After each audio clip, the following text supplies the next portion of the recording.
श्री शिवाय नमस्तुभ्यम। आप सभी का श्रावण मास कथा श्रृंखला के अध्यायों में स्वागत है।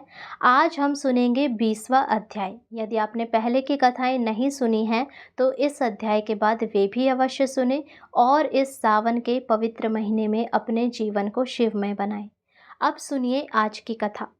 सनत कुमार हाथ जोड़कर प्रभु शिवजी के समक्ष बोले, हे महादेव, हे देवादिदेव, आपने श्रावण मास के विभिन्न व्रतों और उनके फलों के बारे में विस्तार से बताया।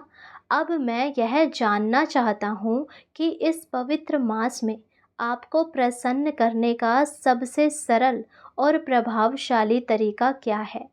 ऐसा क्या है जो आपको सबसे अधिक प्रिय है, जिसके अर्पण मात्र से ही आप प्रसन्न हो जाते हैं और भक्तों के सभी पाप हर लेते हैं।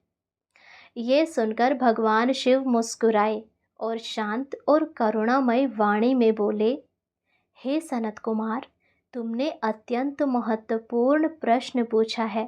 मुझे प्रसन्न करने के अनेक तरीके हैं, पर एक वस्तु ऐसी है जो मुझे अत्यधिक प्रिय है और वह है बेलपत्र। जो भक्त मुझे श्रद्धापूर्वक एक भी बेलपत्र अर्पित करता है, मैं उस पर शीघ्र ही प्रसन्न हो जाता हूँ। बेलपत्र की महिमा अपरंपार है।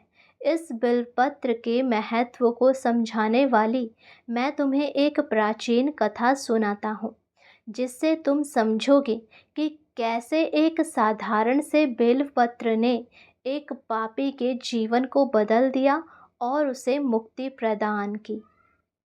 अब महादेव सनत कुमार को कथा सुनाते हैं।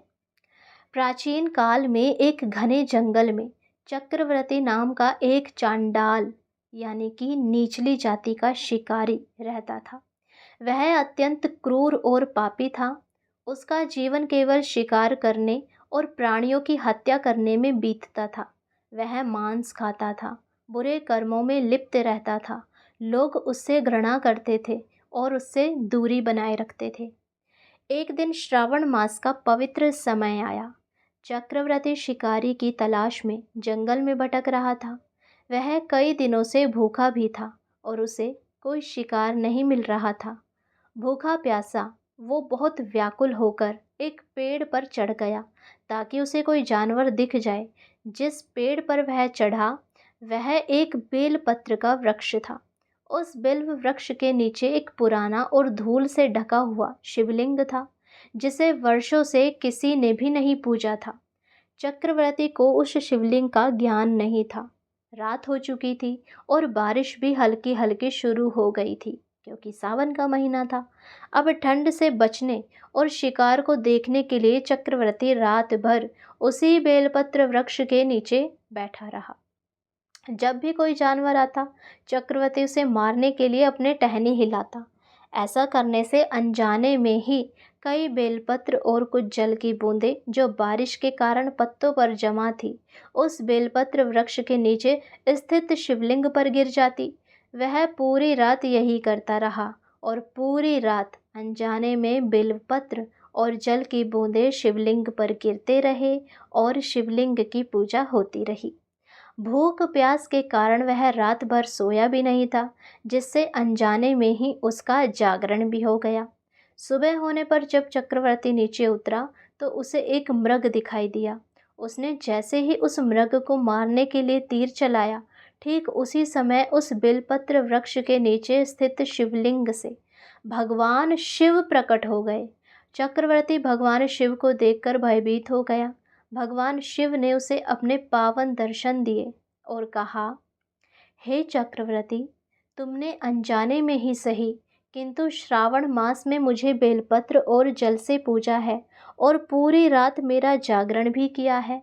तुम्हारे इस अनजाने में किए गए पुण्य से तुम्हारे सभी पाप नष्ट हो गए। मैं तुमसे अत्यंत प्रसन्न हूँ। तुम अब पापी नहीं रहे, तुम्हें मोक्ष प्राप्त होगा। और यह कहकर भगवान शिव अंतर्ध्यान हो गए। चक्रवर्ती अपने कर्मों और शिव की कृपा को समझकर आश्चर्यचकित रह गया।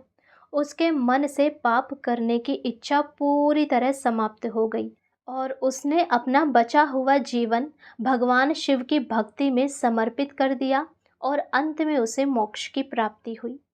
भगवान शिव ने सनत कुमार से कहा, देखा सनत कुमार, यह है बेलपत्र की महिमा। एक पापी चंडाल ने अनजाने में भी जब मुझे बेलपत्र अर्पित किए और मेरा जागरण किया तो उसे भी मोक्ष की प्राप्ति हो गई। अब सोचो, जो भक्त श्रावण मास में सच्चे मन से मुझे एक भी बेलपत्र अर्पित करता है तो उस पर कितनी कृपा होती है। उसे सभी तीर्थों के दर्शन का फल, अश्वमेघ यज्ञ का पुण्य और अनजाने में किए गए सभी पापों से मुक्ति मिल जाती है। बेलपत्र मुझे अत्यंत प्रिय है क्योंकि यह मेरी ऊर्जा का धारण करता है। श्रावण मास महात्म्य का 20वां अध्याय हमें सिखाता है कि भगवान शिव कितने भोले और कृपालु हैं। वे केवल सच्ची श्रद्धा और प्रेम के भूखे हैं। यदि कोई भक्त उन्हें अत्यंत प्रिय बेलपत्र भी पूरी भावना से अर्पित करता है तो शिव उस पर शीघ्र ही प्रसन्न हो जाते हैं।